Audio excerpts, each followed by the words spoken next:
அனைவருக்கும் என்னுடைய கிறிஸ்துமஸ் நல்வாழ்த்துக்கள்.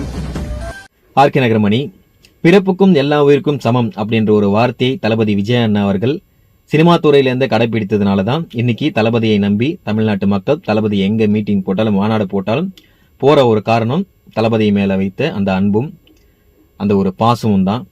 ஸோ இன்னைக்கு பார்த்தீங்க அப்படின்னாக்கா தளபதி விஜய் அண்ணா அவர்கள் பிறப்புக்கும் எல்லா உயிருக்கும் சமம் அப்படின்றது மட்டும் இல்லாம எம்மதம் சம்மதம், அது மொழி மதம் அது எல்லாத்தையும் தாண்டி எல்லாமே ஒன்று தான், எல்லா மதமாக இருக்கட்டும் எல்லா மொழியாக இருக்கட்டும் அது எல்லாத்தையும் தாண்டி நம்மெல்லாம் வந்து ஒரு மனுஷங்க அப்படின்னு சொல்லிட்டு மனுஷனை மதிக்க தெரிஞ்ச ஒரு மனிதர் தளபதி விஜய் அண்ணா அவர்கள் என்ன பண்ணியிருக்காரு, கிறிஸ்துமஸ் விழாவை மிக பிரம்மாண்டமாக ரொம்ப அழகாக அற்புதமாக வந்திருக்கிற அனைவருக்கும் என்னென்ன மரியாதைகளை கொடுக்கணும் அப்படின்ட்டு ரொம்ப அழகாக அற்புதமாக கிறிஸ்துமஸ் விழாவை வந்து நடத்தி முடிச்சிருக்காரு. தளபதி விஜய் அண்ணா அவர்களுக்கு அனைத்து கடவுளோட ஆசீர்வாதம் 2026 கிடைக்கும், வெற்றி நிச்சயம். அட்வான்ஸ் ஹாப்பி கிறிஸ்துமஸ் தளபதி விஜய் அண்ணா. நன்றி.